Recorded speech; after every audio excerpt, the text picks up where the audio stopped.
धूप धीरे धीरे शाम में बदल रही थी जब आरव अपनी बाइक लेकर पुराने जंगल के रास्ते पर बढ़ रहा था। गांव वालों ने कई बार उसे चेतावनी दी थी कि उस रास्ते से आगे मत जाना। वहां एक वीरान हवेली है जिसे लोग शापित कहते हैं, लेकिन आरव शहर से आया था और उसे भूत प्रेत जैसी बातों पर यकीन नहीं था। उस शाम हवाओं में अजीब सी ठंडक थी। सड़क सुनसान पड़ चुकी थी। तभी अचानक बाइक का इंजन खुद ब खुद बंद हो गया। आरव ने कई बार किक लगाई, लेकिन मशीन ने कोई जवाब नहीं दिया। तभी उसकी नजर पेड़ों के पीछे झांकती एक विशाल टूटी फूटी हवेली पर पड़ी।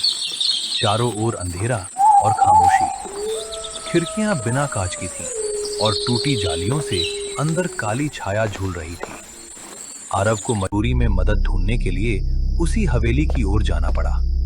पहला कदम, पहली दस्तक, हवेली के भारी लकड़ी के दरवाजे को उसने हल्का सा धक्का दिया और चर्राती आवाज के साथ वह आधा खुल गया, जैसे कोई उसे अंदर बुला रहा हो। अंदर घुसते ही हवा में धूल, बासीपन और किसी पुराने इत्र की हल्की महक फैली हुई थी। दीवारों पर टंगी तस्वीरों में किसी राज परिवार के सदस्य दिखाई दे रहे थे, लेकिन हर तस्वीर में चेहरे घिसे हुए, खरोचे हुए थे, जैसे किसी ने जानबूझकर उन्हें मिटा दिया हो। तभी पीछे से दरवाजा अपने आप बंद हो गया। आरव चौंक गया, लेकिन खुद को संभालकर उसने अपने फोन की टॉर्च ऑन की। हॉल के बीचों बीच एक बड़ा सा झूमर झूल रहा था, जो हल्के से हिल रहा था, जबकि हवा बिल्कुल बंद थी। उसके नीचे एक पुरानी मेज पर धूल से ढकी एक डायरी पड़ी थी। आरव ने उसे उठाया और पन्ने पलटने लगा। डायरी किसी राजकुमारी अनाया की थी। उसमें लिखा था कि इस हवेली में एक समय में बड़ी खुशहाली थी, लेकिन राजकुमारी की। आरव ने अगले पन्ने पर नजर डाली। स्याही जगह जगह फैली हुई थी, मानो किसी ने जल्दबाजी में लिखते हुए कई शब्दों पर हाथ फेर दिया हो। फिर भी कुछ पंक्तियां साफ पढ़ी जा सकती थी। कहते हैं बदनसीबी बाहर से आती है, पर असली अभिशाप कभी कभी अपने ही घर से जन्म लेता है। आरव की आंखें सिकुड़ गईं। उसने एक और पन्ना पलटा। मेरे पिता ने जिस व्यक्ति को किले का रक्षक बनाकर रखा था, वही मेरी मौत का कारण बनेगा।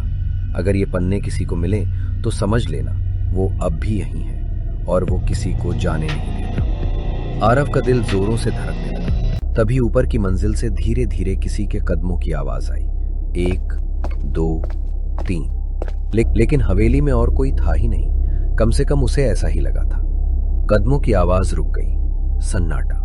फिर अचानक डायरी का आखिरी पन्ना अपने आप पलट गया, जैसे हवा का झोंका आया हो, जबकि हवा बिल्कुल बंद थी। पन्ने पर सिर्फ एक ही लाइन लिखी थी, जो सच जानने आएगा उसे वही हश्र मिलेगा जो मेरा हो। फोन की टॉर्च हल्की हल्की झिलमिलाने लगी। रोशनी एक क्षण के लायक बुझी और उसी पल आरव ने देखा, सीढ़ियों के ऊपर अंधेरे में किसी स्त्री की आकृति खड़ी थी।